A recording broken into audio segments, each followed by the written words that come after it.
Olá, caro ouvinte, seja bem-vindo a mais um programa Sabedoria para o Coração. Estamos estudando o livro de Ruth em nossa série Quando Contos de Fadas se Tornam Realidade. Hoje estudaremos Ruth 3, verso 18, e o título da nossa meditação é O Dia Mais Longo. Eu me lembro de um jornal que uma vez saiu com um artigo sobre uma mulher que ficou bastante chateada porque os desejos dela não haviam se concretizado. Essa mulher de 27 anos foi a um restaurante do McDonald's para fazer o seu pedido de 10 nuggets de frango. Depois de ter passado um tempo na fila, ela finalmente chegou ao balcão e fez o pedido. O funcionário pegou o seu pedido e recebeu o dinheiro. Somente depois de a mulher já ter pago, foi que o funcionário descobriu que os nuggets de frango haviam acabado. O empregado então falou à cliente que eles não tinham mais nuggets e ela poderia escolher qualquer outra coisa do cardápio que desejasse. Ela recusou e disse: "Não, eu quero meu dinheiro de volta." O empregado pediu desculpas à mulher, informando-a de que vendas não podiam ser canceladas. Contudo, ele disse a ela que poderia escolher qualquer outra coisa do cardápio, mesmo que fosse um item mais caro do que os nuggets. "De jeito nenhum", insistiu a mulher. "Ou meus nuggets ou meu dinheiro de volta." Ela não queria nem um sanduíche, nada mais. De acordo com o artigo do jornal, ela ficou tão frustrada com a situação que pegou seu telefone para ligar para a polícia. Aparentemente, a polícia não a levou a sério, já que ela teve que ligar 3 vezes para eles. Na cabeça dela, era uma emergência. Essa mulher nunca conseguiu seus benditos nuggets. O que ela conseguiu mesmo foi uma multa. Quando a polícia chegou, ela foi multada por ter utilizado os serviços de emergência de forma errada. Quando eu li isso, pensei em quantas pessoas não tratam Deus como um funcionário do McDonald's. Elas querem alguma coisa e se esforçam para consegui-la, e daí Deus não aparece. Pior ainda, a pessoa tem que esperar e ficar se perguntando se Deus realmente dará as caras. O crente tem que esperar Deus responder, muitas vezes sem indício algum de que será da vontade dele, e também sem garantia de nada. Além disso, depois o crente tem que aceitar a vontade de Deus, seja ela qual for. Meu amigo, quando o assunto é a vontade de Deus, existe um elemento chave para o crescimento do crente: submissão paciente ao plano soberano do Senhor. Nesse quesito, podemos nos identificar facilmente com a ex-primeira-ministra da Inglaterra, Margaret Thatcher. Ela afirmou certa vez: "Sou extremamente paciente, desde que no fim consiga as coisas do meu jeito." Desse jeito, todos nós teríamos paciência, não é? Em um livreto de orações dos puritanos, intitulado Vale de Visões, um líder da igreja de várias gerações atrás admitiu em sua oração a sua luta com a paciência. Ele falou o seguinte em sua oração: "Quando tu desejas me guiar, eu tento me controlar. Quando tu desejas agir soberanamente, eu governo minha própria vida. Quando eu deveria depender da tua provisão, eu dependo de minhas próprias provisões. Quando eu deveria me submeter à tua providência, eu sigo minha própria vontade. Quando eu deveria te honrar e confiar em ti, eu sirvo a mim mesmo. Senhor, meu mais forte desejo é trazer meu coração de volta a ti." Essa é a confissão honesta de um coração que admite quão difícil é esperar e quão difícil é se submeter a Deus, sem garantia alguma de que nossa vontade será realizada. Sem dúvida alguma, o dia mais longo na vida de Ruth está prestes a raiar. Será um dia que exigirá muita paciência por parte dela, sem garantia alguma por parte também do seu parente resgatador. Já vimos Ruth expressando seu amor para com Boaz e ele reagindo em bondade, dizendo que fará tudo o que for possível para se tornar o resgatador de Ruth. De acordo com a lei do Antigo Testamento, o parente resgatador seria o homem a comprar as propriedades da família, tomando Ruth e sua sogra Noemi para debaixo de seus cuidados. Agora, se você se recorda com base em nosso estudo anterior, existe um probleminha aqui, não é? Boaz informa a Ruth de que existe outro parente de Noemi, um homem que é mais próximo do que ele. Esse homem tem o direito a dar os primeiros, digamos, lances para comprar a terra que pertencia ao antigo marido de Noemi, Elimeleque.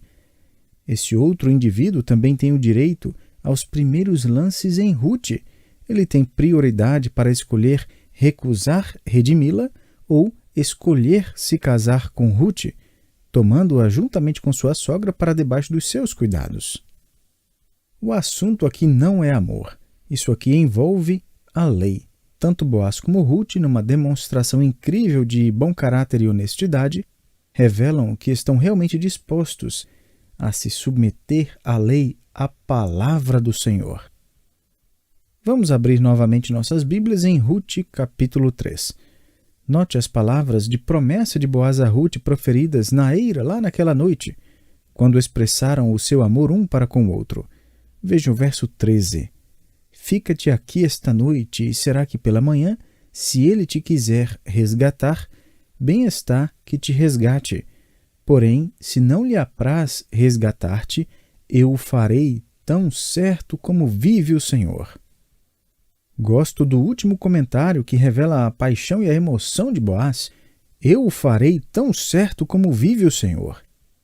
Boaz faz aqui uma promessa a Ruth. Literalmente, isso significa pela vida de Yahvé. Boaz está fazendo um voto a Ruth de que ele a resgatará a qualquer custo e que ela pode acreditar na promessa com a mesma certeza que ela acredita na existência de Yahvé. Nós também adicionamos alguns elementos às nossas promessas para dar um senso de seriedade, não é? Dizemos, caio duro no chão, ou que caia um raio na minha cabeça. Alguns falam, juro pela minha mãe mortinha no túmulo. Bom, Boaz declara aqui qual é a base do seu voto ao dizer, assim como Deus vive, eu faço essa promessa a você. Ruth, se aquele outro parente não a quiser, assim como Deus é o nosso Deus vivo e verdadeiro, eu a resgatarei. Agora, Boaz faz não somente uma promessa, mas faz também uma provisão para Ruth, ao lhe dar grão suficiente na manhã seguinte para suprir as necessidades dela e de sua sogra Noemi para pelo menos mais 2 semanas. Talvez Boaz estivesse imaginando que esse parente estivesse talvez distante, viajando, ou lá na eira no campo. Ele não quer que Ruth tenha que sair para catar grãos, além do risco de correr perigo, então ele a abastece de grãos. Logo cedo, na manhã seguinte, Ruth vai para a cidade, para sua casa com Noemi, enquanto Boaz vai para a entrada da cidade, onde seu plano em breve será posto em prática. Note agora o que acontece quando Ruth chega em casa, no verso 16. Em chegando à casa de sua sogra, esta lhe disse, como se te passaram as coisas, filha minha? Traduzido literalmente, o hebraico diz, quem é você? Isso soa meio estranho, não é? Mas não significa que Noemi perdeu a memória, que ela não reconhece Ruth pela manhã. A ideia é a seguinte, quem é você agora, Ruth? Agora que já se encontrou com Boaz lá na eira e disse para ele qual é o seu desejo, agora você é futura esposa de Boaz ou não? Qual é o seu estado matrimonial neste momento? Nossos tradutores buscam traduzir essa expressão da melhor forma possível para transmitir a ideia do hebraico. Minha tradução diz, como se te passaram as coisas? Noemi está basicamente perguntando, e aí, ele disse sim? Ela está pronta para casamento, ela já está escolhendo os arranjos e as flores. Continue no verso 16. Ela lhe contou tudo quanto aquele homem lhe fizera. Ruth contou tudinho que Boaz havia lhe prometido e o voto que ele tinha feito a ela. Podemos apenas imaginar essas duas mulheres conversando ali, Ruth repetindo palavra por palavra em animação, cada expressão facial de Boaz, cada nuance em sua entonação de voz e sua atitude. Não houve nenhum mal-entendido nisso. Boaz realmente queria Ruth como sua esposa. Agora, no verso 18, vemos o conselho de Noemi. Ela fala para Ruth, espera, minha filha, até que saibas em que darão as coisas, porque aquele homem não descansará enquanto não se resolver este caso ainda hoje. Espera. Será que Noemi está de brincadeira? Esperar? Não tenho dúvida alguma em minha mente de que este será o dia mais longo da vida de Ruth. Mas este também será o dia mais longo da vida de Noemi.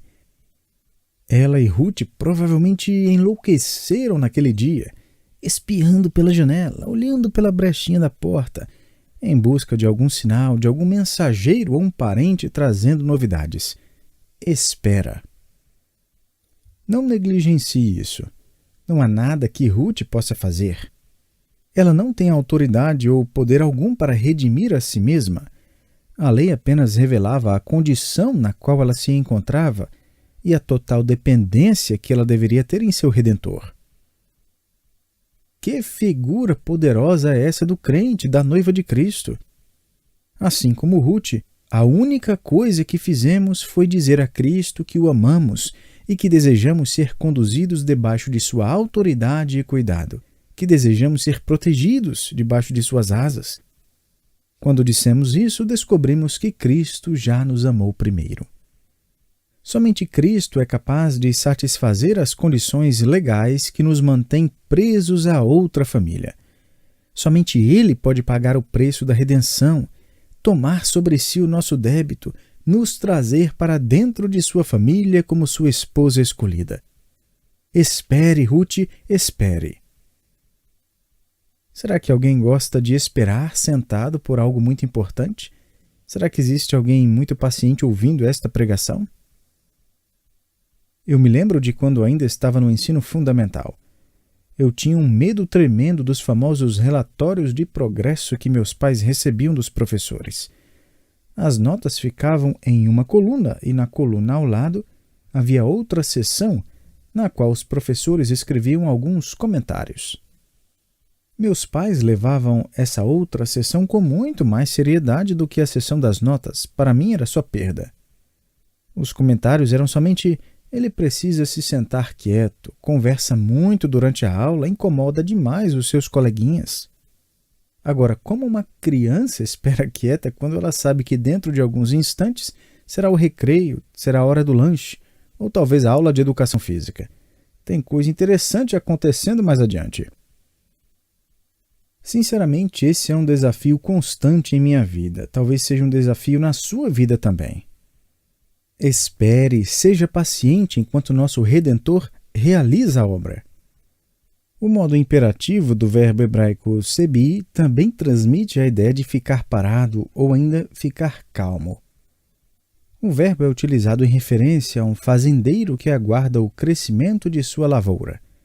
Em outras palavras, qual será a vantagem para o fazendeiro ficar caminhando inquietamente no meio de sua plantação de milho? O crescimento está nas mãos do Senhor. Portanto, a questão se resume à confiança, submissão ao que as mãos de Deus realizam, e nessa submissão se encontra a força para uma espera paciente. De acordo com o conselho de Noemi, a motivação para Ruth esperar se encontra no verso 18, porque aquele homem não descansará enquanto não se resolver este caso ainda hoje. Ruth pode descansar porque Boaz não está descansando. Ruth pode esperar porque Boaz não esperará. Ruth pode se sentar tranquila porque Boaz está fazendo tudo menos sentar tranquilo. Ele está organizando tudo para poder redimir a sua noiva.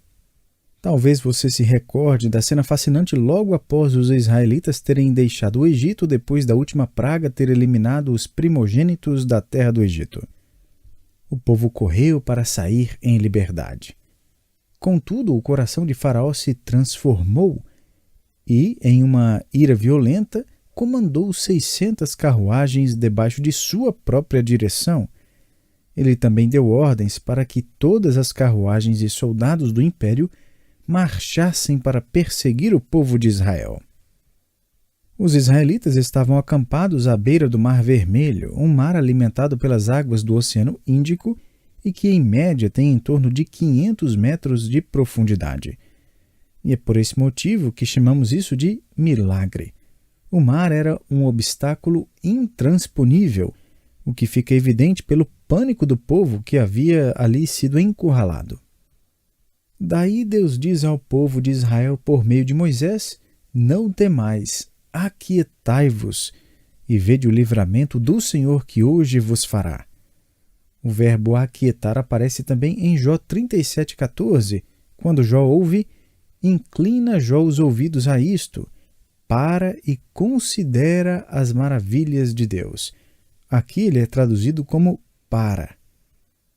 Profundamente desencorajado e desesperadamente enfermo, Jó recebe a ordem de pacientemente se render à vontade soberana de Deus.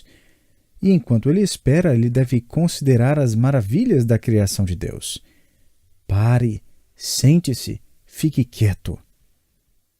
Quando o povo perturbou-se por causa do pecado nacional durante o reavivamento de Neemias com eles, os levitas acalmaram o povo com a verdade do perdão, dizendo: calai-vos, porque este dia é santo, e não estejais contristados. Neemias 8:11. Quando tentado a pecar, o salmista Davi aconselha o crente dizendo: sossegai. Salmo 4:4. Quando perturbado com a corrupção do mundo e a aparente demora de Deus em fazer algo a favor do justo, Davi escreve no Salmo 37:7: descansa no Senhor e espera nele. Não te irrites por causa do homem que prospera em seu caminho.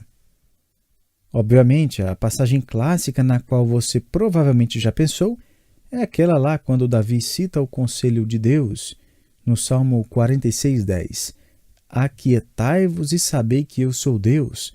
Sou exaltado entre as nações, sou exaltado na terra. Em outras palavras, a história da provisão, do poder e da glória de Deus ainda não está terminada. O melhor ainda está por vir. Gosto muito da forma como Davi fala de sua habilidade em se aquietar em relação à sua própria oração no Salmo 83:1. Ó Deus, não te cales, não te emudeças, nem fiques inativo, ó Deus.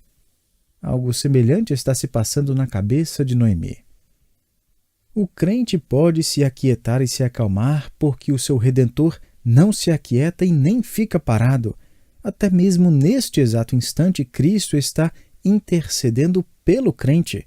Hebreus 7:25, trabalhando no crente. Filipenses 2:13, organizando todas as coisas segundo os seus bons propósitos a favor, em benefício do crente. Romanos 8:28.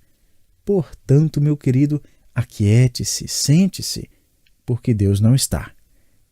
Ruth, espere, descanse, confie, porque o seu Redentor está trabalhando.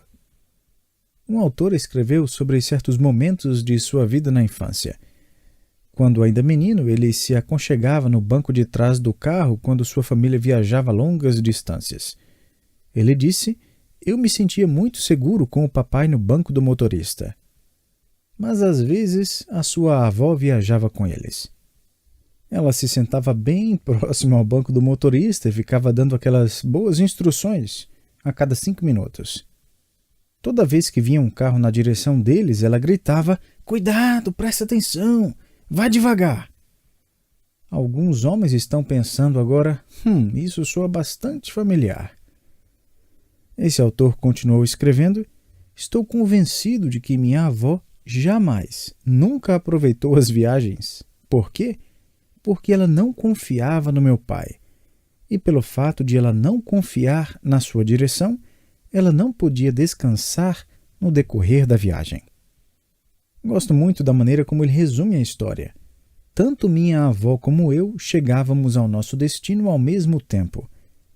Tanto minha avó como eu chegava ao seu destino e ao mesmo tempo. Mas um de nós chegava lá com os nervos à flor da pele, enquanto o outro chegava feliz e descansado. Eu estava aprendendo a confiar no cuidado do meu pai. Contudo, Noemi não ofereceu esse conselho a Ruth porque era algo fácil de se aplicar e obedecer. Sinceramente, esse conselho nunca é fácil, mas é possível de ser obedecido. É plenamente possível se aquietar, se acalmar e descansar. Nossa reação às circunstâncias de nossas vidas está diretamente relacionada à profundidade de nossa confiança no trabalho de Deus em nós e por nós, Nada debaixo do controle de Deus pode sair do controle. Como você é, meu querido, no quesito de esperar? Seja uma ligação, uma carta de aceitação, um relatório médico, um convite, um contrato, uma entrega, uma cirurgia, uma chegada ou uma decisão.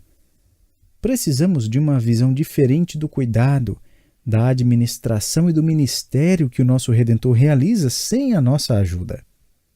Isso não significa que não fazemos nada para Cristo. Existem coisas que talvez Ele queira que façamos, e outras Ele faz sozinho. E a maneira de saber a diferença é quando chegamos ao ponto quando não podemos fazer mais nada. É aí que precisamos nos aquietar, nos acalmar, descansar e saber que Ele é Deus. Ocorreu em minha mente o pensamento de que cada crente chegará ao novo céu e nova terra ao mesmo tempo. Mesmo aqueles que dirigem com muita pressa não chegarão primeiro. Fico me perguntando quantos de nós terão experimentado felicidade durante a jornada, algum senso de paz na habilidade de Deus e no tempo do agir de Deus. Então, vamos ter uma conversa com Ruth. Talvez o verso mais intenso do livro inteiro é o verso 18 do capítulo 3. Espera, minha filha, até que saibas em que darão as coisas. Tenha certeza, o nosso Redentor está trabalhando hoje. Para mim, a grande lição profunda e atemporal é a verdade seguinte: precisamos de uma nova confiança, uma nova perspectiva a respeito das habilidades do nosso Redentor. Aquietai-vos está relacionado a saber que eu sou Deus.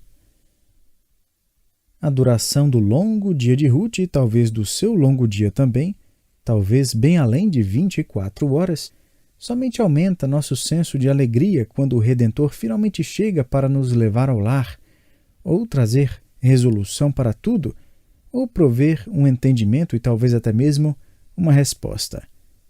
Com essa nova perspectiva, teremos uma nova confiança para nos aquietar, nos acalmar, descansar e saber que Ele é Deus.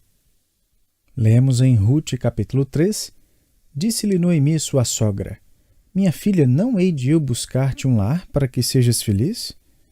Ora, pois, não é Boaz, na companhia de cujas servas estiveste, um dos nossos parentes?